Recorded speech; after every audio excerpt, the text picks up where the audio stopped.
Okay, so this video we're going to be thinking about that kind of connecting to those various points in the foot and through the body. So just as a quick little test you can do yourself, you're going to put your feet flat on the ground. You're going to be at the outer heels and the inside on the big toe knuckle.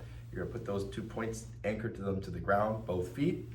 As a third point on each side, you can think about the pinky toe knuckle to complete the tripod. That one really ties more with like walking and more complex motions. But you can get all three just to get a nice solid connection to the ground. Really all it's required is the rear heel and the inside big toe knuckle. Imagine those connecting to some of the muscles up here.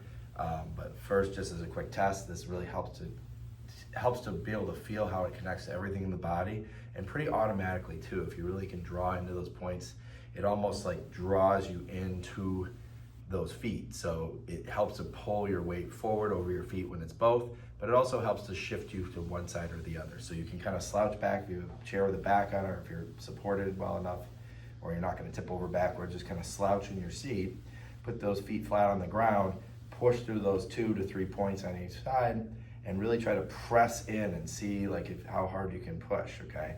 So you want to feel that some of those muscles like your abdominals are engaging and those other things. But if you're really trying to push in those muscles, you'll feel it's going to naturally kind of draw you towards your chest and body over your feet.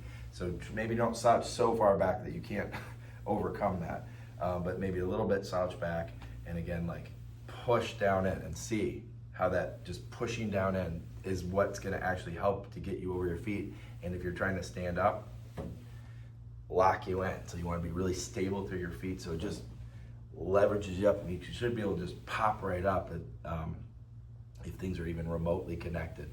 That should be a pretty simple and easy thing, and perhaps it used to be, but maybe now you find that you have to use your hands to help, or it's just not as easy. Now, that said, we can also think about each side, right? So as I push through one side, it will draw me towards, just naturally, automatically, by pushing through those 2 to 3 points, I should feel how that just pulls me right over, okay? So the tension that I'm talking about here as it connects to your body is that if you pull back through your hip, so imagine like a seat belt, like a lap belt, so I can put my hands either pinky side or thumb side, or just the thumb out with my hands on my thighs, whatever's comfortable for you in case you have like a shoulder issue or something.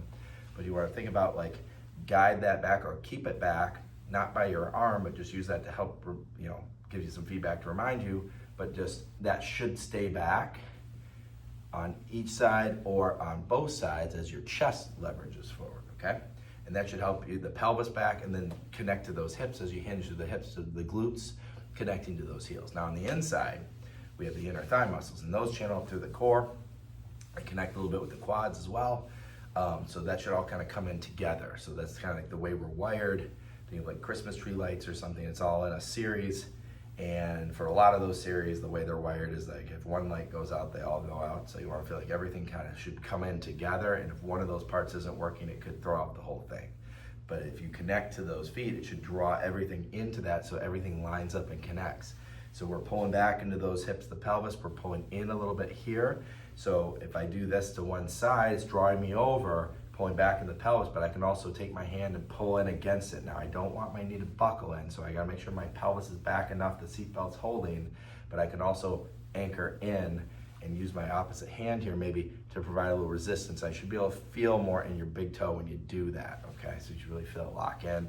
Again, it can stand up when I do both, or if I'm standing, I should be able to reach down like there, sit in that outer hip, or resist with my hand as I pull into the inner thigh. Anchor, stabilize, and like be able to even walk like that. It should all kind of come together.